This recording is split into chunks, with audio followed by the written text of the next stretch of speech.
Alhamdulillah pada malam ini saya selaku pamong Asrama Siti Zainab mendapatkan kesempatan untuk mengisi tausiah pamong. Kami ucapkan selamat datang kepada Ananda semua. Selamat bergabung di Asrama Siti Zainab. Kebetulan tahun ini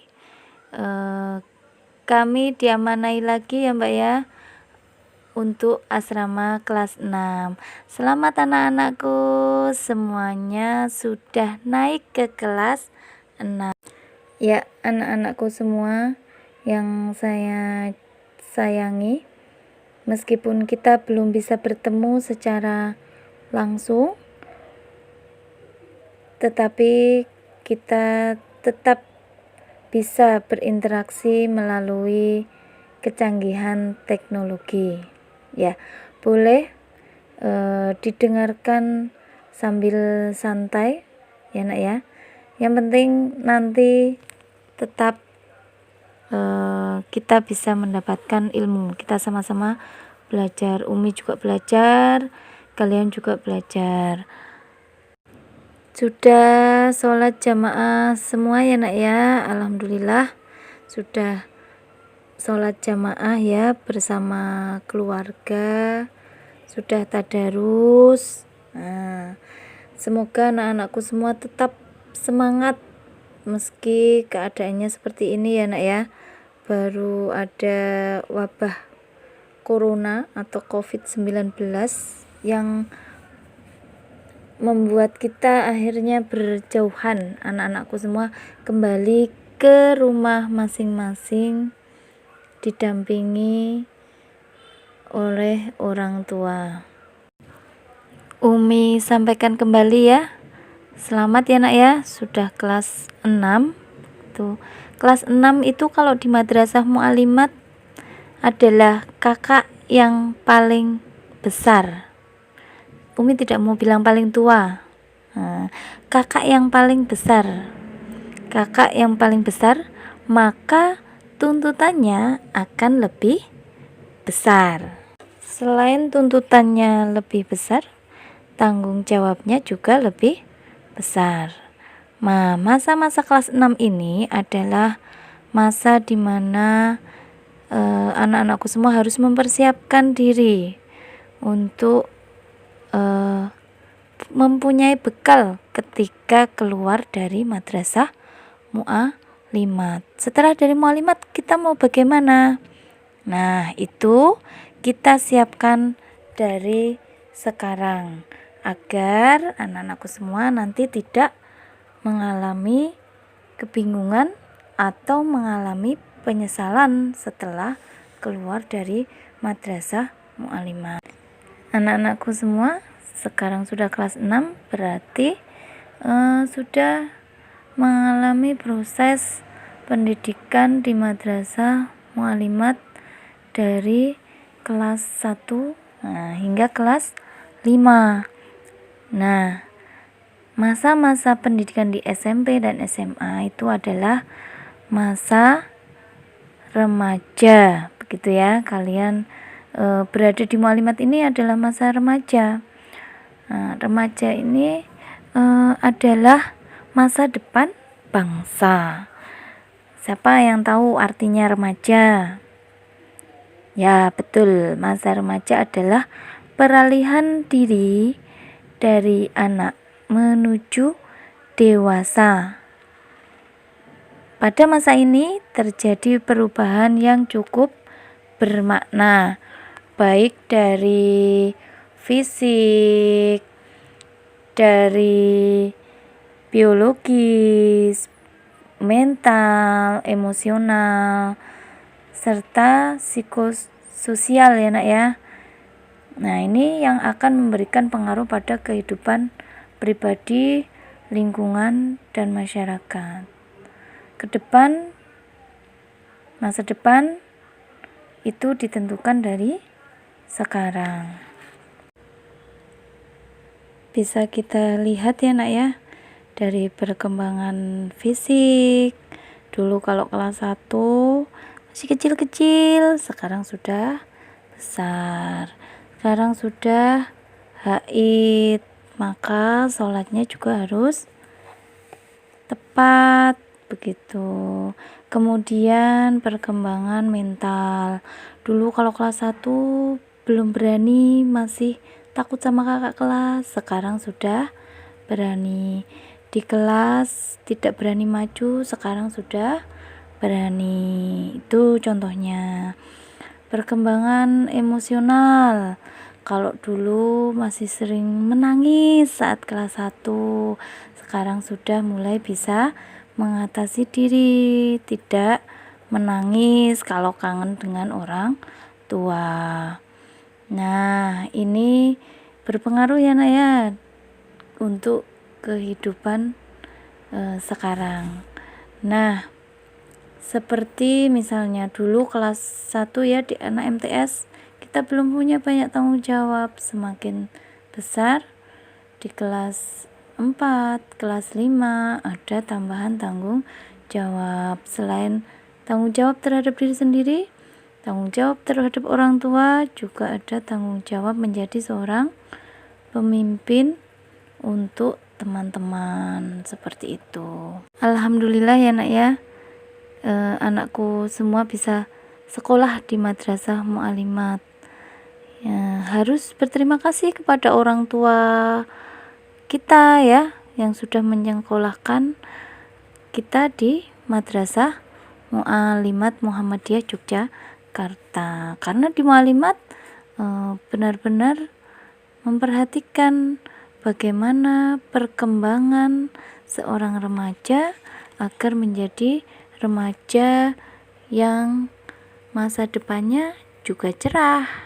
Maka di Madrasah Mu'alimat kalian selain dituntut ya atau didampingi untuk menuntut ilmu umum, juga menuntut ilmu agama. Selain itu juga Madrasah Mu'alimat punya keunggulan, yaitu mendidik anak-anakku semua untuk bisa menjadi pemimpin putri Islam.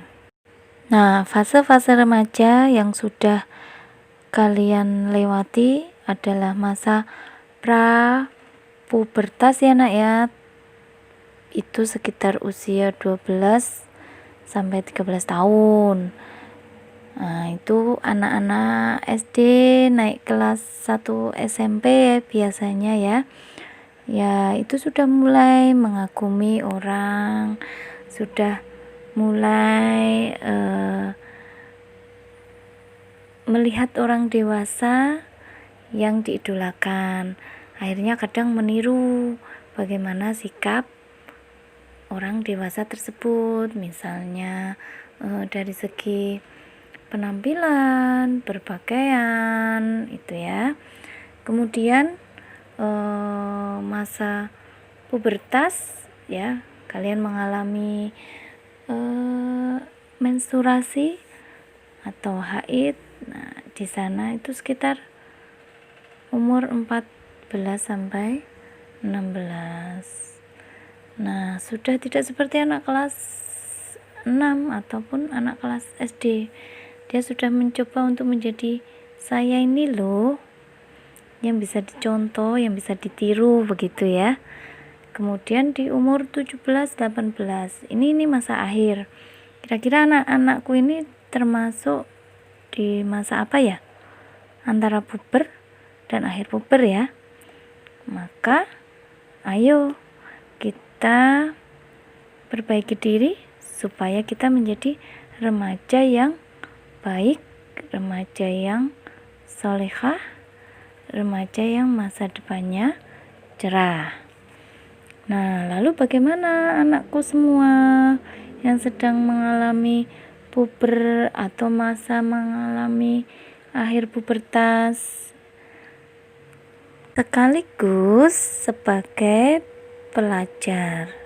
Nah, Umi akan sampaikan satu hal ya di awal tausiah pamong ini, satu hal yang bisa kita ambil sebagai jalan kesuksesan kita menjadi remaja dengan masa depan yang cerah, masa depan yang baik, ya, sesuai harapan kita dan harapan orang tua dan harapan masyarakat pada umumnya.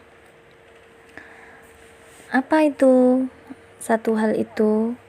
Satu hal itu adalah gaul. Karena remaja biasanya senang. Masa-masa remaja itu remaja suka bergaul atau disebut wah gaul, kamu gaul. Kalau sudah gaul itu maka dianggap keren, gitu ya. Nah, gaul yang seperti apa? Begitu. Ini ada beberapa hal yang akan kami sampaikan. Dengan kata gaul, istilah pakainya jangan sampai kita kuper atau kurang pergaulan. Nah, gaul yang pertama adalah bergaul, itu bergaul kepada Allah. Caranya bagaimana? Bergaul kepada Allah banyak ya nak ya caranya. Satu, dari yang paling sederhana tapi ini sangat berat, yaitu satu, sholat. Nah, sholat wajib itu kan salah satu kita cara untuk mendekatkan diri kepada Allah. Ditambah lagi sholat sunnah. Nah, itu juga ya nak ya, di Mu'alimat kan sudah ada pantauan ibadah sholat wajib, sholat sunnah, ditambah lagi tadarus. Nah, dari hal-hal yang sebenarnya ringan tetapi berat untuk dilakukan, maka anak-anakku semua tetap dan wajib berdoa kepada Allah agar diberikan petunjuk, seperti doa yang biasanya kita baca ya nak ya setelah selesai belajar. Allahumma arinal haqqa haqqa warzuqna tiba'ah wa arinal batila batila warzuqna ijtinabah. Itu juga bagian dari doa.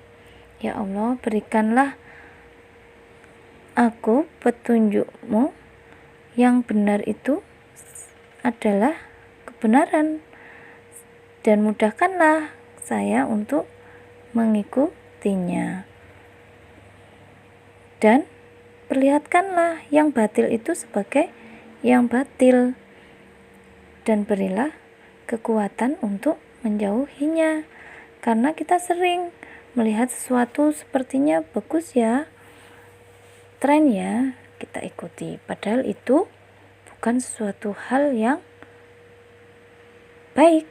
Atau sebaliknya, sesuatu hal yang baik justru terkadang kita sulit untuk mengikutinya. Nah, maka dengan berdoa, insya Allah akan memberikan kita kemudahan, karena Allah juga berfirman, ud'uni astajib lakum. Maka berdoalah kamu, berdoalah akan aku kabulkan. Itu kata Allah. Jangan pernah merasa kita itu jauh dari Allah.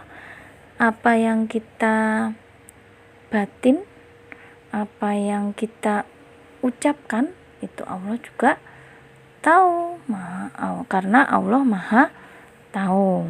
Nah, dan Allah itu dekat dengan kita. Selalu apa yang kita lakukan, ingat kepada Allah. Allah berfirman, inni qoribun, saya sesungguhnya, bahwasanya saya itu Allah itu sangat dekat dengan kalian. Allah itu Maha mendengar segala doa kita. Apa yang kita inginkan. Allah tahu. Maka ini kesempatan nak, sudah kelas 6, ayo banyak-banyak berdoa. Dalam sholat juga merupakan doa. Berdoa untuk kebaikan kita dan kebaikan orang tua. Begitu. Karena hanya Allah yang bisa membuat sesuatu yang tidak mungkin menjadi mungkin, atau sebaliknya menjadikan sesuatu yang mungkin menjadi tidak mungkin. Nah, disitulah kenapa kita itu harus berdoa, minta sama Allah, merayu sama Allah, karena kita juga punya keinginan. Dan Allah Maha tahu loh nak, apa yang ada di dalam hati kita itu Allah juga Maha tahu dan Maha mendengar. Pernah nggak nih, kadang kita sedang batin, ya Allah, saya pengen beli mukena yang bagus, tiba-tiba orang tua kita, nak, ini tak belikan mukena, atau kamu pengen beli mukena yang mana? Pernah kan ya mengalami hal-hal seperti itu? Kita belum minta kepada Allah, tapi kita sudah mendapatkan. Itulah kasih sayang Allah kepada kita. Ya, atau kadang kita juga pernah ya nak ya, berdoa sudah siang malam, berdoa tahajud gitu ya, belum dikabulkan. Tidak usah lelah, tidak usah cemas, dan tidak usah merasa capek, karena Allah tahu mana yang baik untuk kita dan mana yang tidak baik untuk kita. Bisa jadi apa yang kita inginkan itu belum bisa menjadi kebaikan untuk kita, dan itu bisa jadi akan dikabulkan suatu saat nanti, di saat yang tepat. Lanjut ya. Yang kedua, tadi kan bergaul dengan Allah. Kita itu banyak gaul lah dengan Allah. Jangan sampai kita tidak bergaul begitu ya dengan Allah. Nah, yang kedua ini adalah bergaul dengan siapa nak? Setelah Allah, yang kedua bergaul dengan orang tua. Nah, orang tua itu adalah perantara adanya kita. Kalau tidak ada orang tua kita, ya tidak akan ada kita ya nak ya. Maka bergaullah dengan orang tua. Bergaul yang baik. Bagaimana kita bergaul dengan orang tua? Berkata baik dengan orang tua, membahagiakan orang tua. Kita insya Allah akan diridhoi oleh Allah juga, karena ridho Allah ada pada ridho orang tua. Misalnya ayah atau ibu, aku pengen jalan-jalan sama teman. Ketika orang tua tidak memberikan izin, ya tidak usah membantah, kita harus menurut, karena kita tidak tahu juga nanti ternyata misalnya di jalan kita mendapatkan kesulitan ataupun hal-hal yang tidak kita inginkan, kita tidak tahu ya. Nah, itu ridho orang tua itu sangat-sangat penting, karena Allah itu akan meridhoi jika orang tua meridhoi. Nah, ini kesempatan anak-anakku semua di rumah bersama orang tua, begitu kalian bisa melakukan hal-hal kecil yang itu adalah kebaikan, yang merupakan bagian dari kalian berbuat baik kepada orang tua. Misalnya pagi kita manajemen waktu ya nak ya, pagi sholat tahajud, kemudian sholat subuh begitu ya. Pagi bisa membantu orang tua hal yang kecil saja, misalnya menyapu atau mencuci piring atau menyiapkan makanan, masakan untuk pagi hari, membantu begitu ya, itu orang tua pasti akan senang. Lalu kalian sholat tepat waktu saja ya, itu pasti orang tua juga akan senang. Nah, kalau orang tua sudah senang, maka kalian juga akan mendapatkan kemudahan. Itu janji Allah seperti itu. Bahkan ya nak ya, kalau di dalam Al-Quran surat Luqman itu kalaupun orang tua itu berbeda ya, berbeda keyakinan, berbeda agama, kita juga harus tetap melakukan kebaikan ya, tetap berbicara baik, tidak mengatakan atau membentak orang tua. Apalagi kita sama-sama ya nak ya, kita Islam begitu, maka kita harus lebih memberikan contoh sikap yang baik saat bersama orang tua, baik dimanapun. Kita ingat orang tua. Kalau kita sudah ingat Allah, ingat orang tua, maka insya Allah kita akan selalu dalam lindungannya. Yang ketiga, bergaul dengan guru atau orang alim. Karena gurulah orang yang mendidik kita ya, dari SD, ada guru SD, guru SMP, guru SMA. Kalau di Mu'alimat, guru MTS Mu'alimat, guru MA Mu'alimat, yang telah mendidik kita dengan kasih sayang, dengan ilmu pengetahuan yang banyak ya nak ya, dari kita tidak tahu menjadi tahu. Kita bergaul dengan guru atau orang alim, maka kita akan mendapatkan tambahan ilmu ya, serta doa-doa. Biasanya kan guru kita ya suka mendoakan anak-anaknya supaya menjadi pintar, supaya menjadi solehah. Nah, disitulah letak berkahnya kita bergaul dengan guru. Kesuksesan kita juga dipengaruhi oleh salah satunya bersikap baik dengan guru.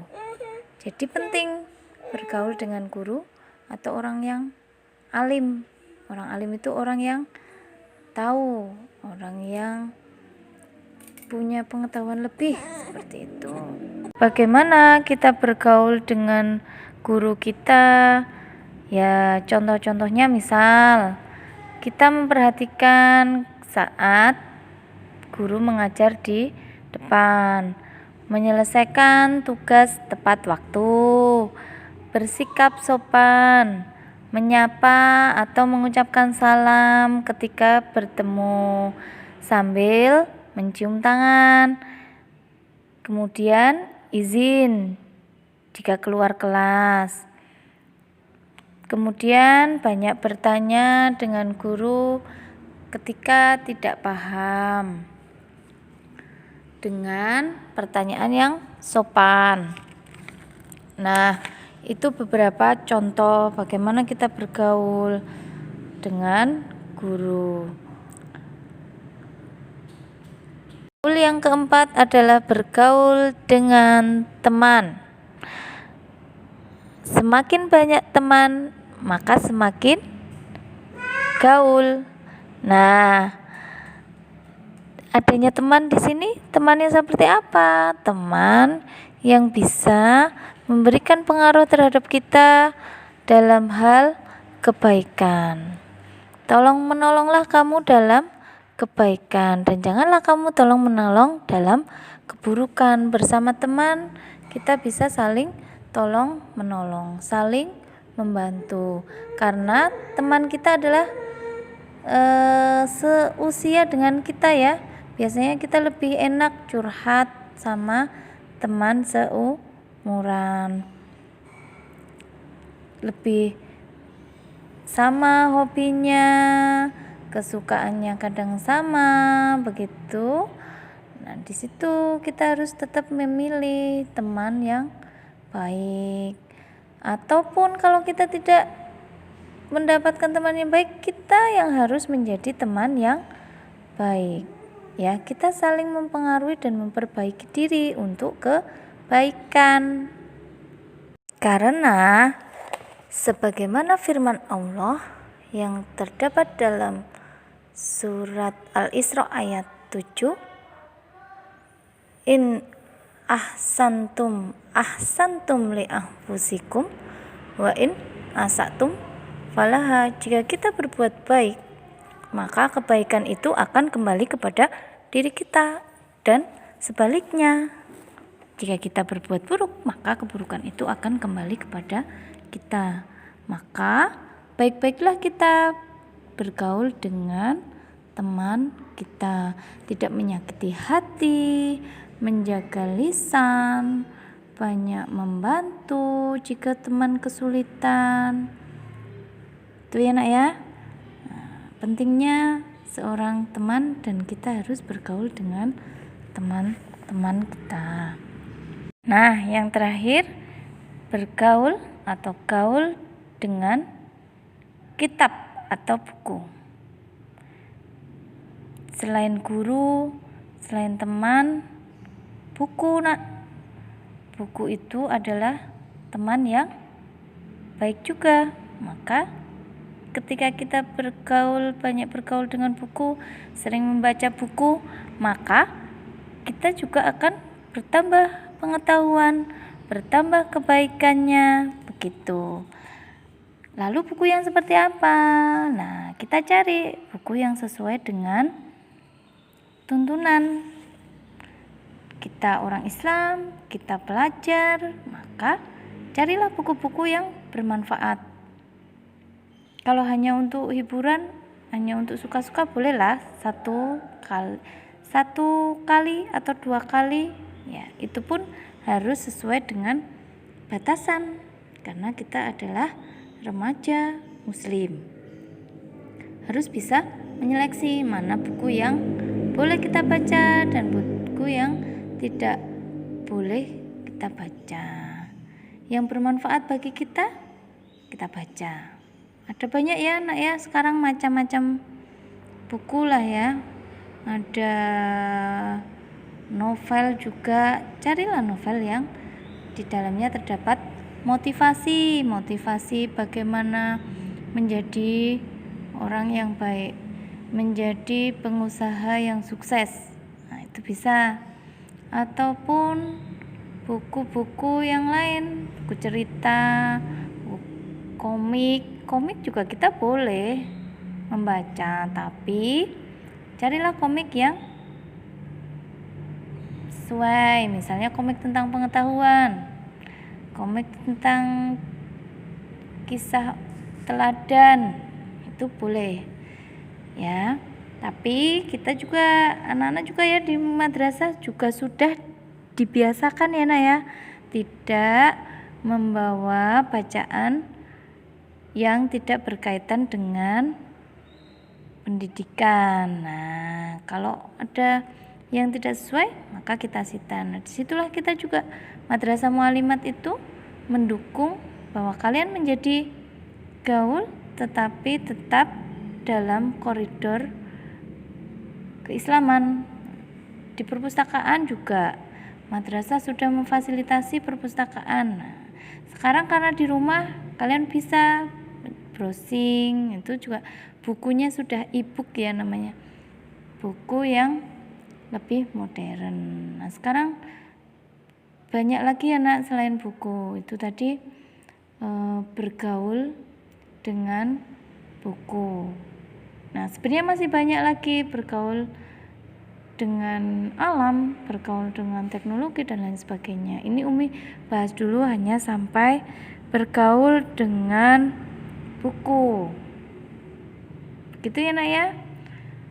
Sekian tausiah yang Umi sampaikan, semoga bermanfaat. Tadi apa? Kita ulangi lagi coba. bergaul atau menjadi remaja yang gaul. Itu ada caranya. 1, bergaul kepada Allah, bergaul kepada orang tua, bergaul kepada guru, bergaul dengan teman, bergaul dengan buku.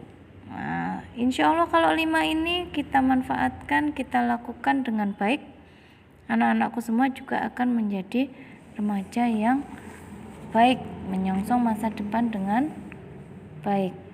Nah, kita perbaiki niat kita, bismillah, insya Allah kalian akan menjadi orang yang sukses dunia dan akhirat. Sekian anak-anakku semua. Atas kekurangannya Umi mohon maaf. Lain waktu kita bisa bertemu kembali. Ya, insya Allah nanti akan kita jadwalkan nak bersama Ustadzah untuk program Sapa Siswi gitu, khusus asrama Siti Zainab. Nanti akan kita share ya, mungkin tidak sama semuanya satu asrama, tapi cukup beberapa dulu kita sapa. Nanti bisa urut lewat Ustadzah absen pembelajaran seperti itu. Terima kasih. Syukron ala ihtimamikunna. Allahumma arinal haqqa haqqa warzuqna ittiba'ah wa arinal batila batila warzuqna ijtinabah. Amin. Fastabiqul khairat. Wassalamualaikum warahmatullahi wabarakatuh.